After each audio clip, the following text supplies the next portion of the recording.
लगातार चंडीगढ़ से सामने आ रही है। केंद्र सरकार की हरियाणा को बड़ी सौगात मिली है। मुख्यमंत्री मनोहर लाल के आग्रह पर यह बड़ी सौगात मिली है और गृह मंत्री अमित शाह ने बड़ी घोषणा की है। अतिरिक्त विधानसभा भवन के लिए जमीन को लेकर यह बड़ी खबर। अतिरिक्त विधानसभा भवन के लिए यह जमीन दी जाएगी। चंडीगढ़ में हरियाणा को यह जमीन दी जाएगी। विधानसभा का भवन बने, इस बात की घोषणा की है। इसके लिए मैं आदरणीय अमित शाह जी का,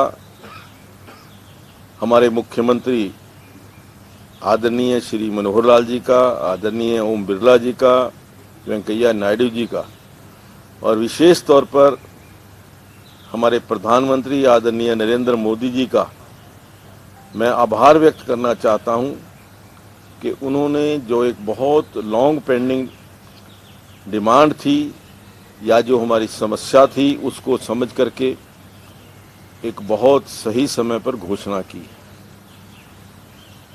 और मैं ये समझता हूं कि जिस दिन ये हमारी जगह मिल जाएगी, एक अच्छी विधानसभा, जिस विधानसभा के अंदर जो आज हमें मुश्किलें पेश आ रही हैं वो सभी मुश्किलें पेश ना आए, चाहे वो सिटिंग अरेंजमेंट को लेकर के हों, चाहे मंत्रियों के बैठने की व्यवस्था, विधानसभा की जो कमेटियां हैं उनकी बैठने की व्यवस्था, या विशेष तौर पर जो आप सब लोग हमारे साथी हैं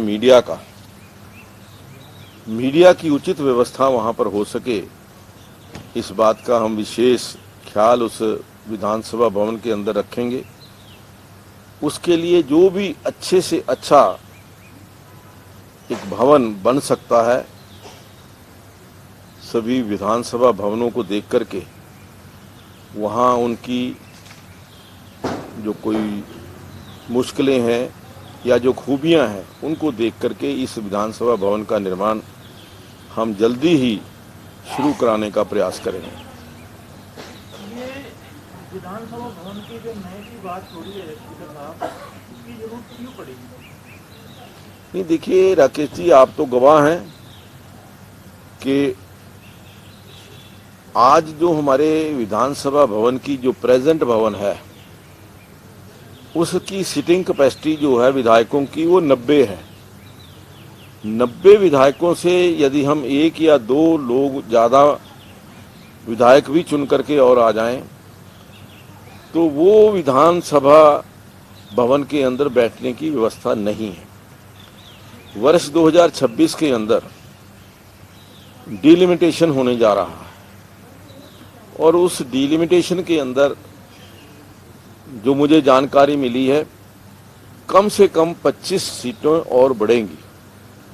उन 25 सीटों के बैठने की व्यवस्था हम आज सोच करके 2026 तक इसकी व्यवस्था कर लेंगे।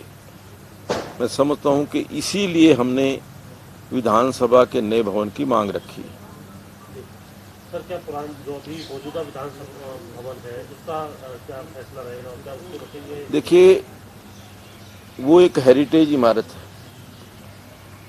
और उसका प्रयोग किस प्रकार से और अच्छे ढंग से किया जा सकता है। क्या वहां पर विधानसभा एनेक्सी बनाई जा सकती है कोई, या कोई विधानसभा का ट्रेनिंग सेंटर बन सकता है, या जो विधानसभा को जिस प्रकार से हम युवाओं के अंदर विधानसभा की प्रक्रिया है, युवाओं को विधानसभा के बारे में जानकारी देने के लिए वहाँ छात्र संसद या जो और इस प्रकार की जो ज़रूरतें हैं उसको हम पूरा।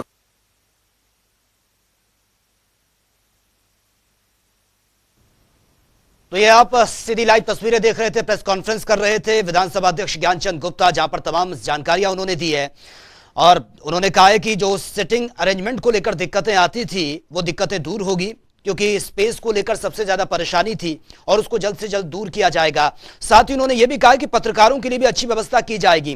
तो देखिए, नया विधानसभा भवन जो बनना है उसको लेकर यह प्रेस कॉन्फ्रेंस हो रही थी। बड़ी घोषणा केंद्र की तरफ से की गई है, अतिरिक्त विधानसभा भवन के लिए यह जमीन दी जाएगी। तो उसी को लेकर अहम जो बातें थी वो सामने रखी, पत्रकारों के सवालों का भी जवाब दे रहे थे विधानसभा अध्यक्ष ज्ञानचंद गुप्ता।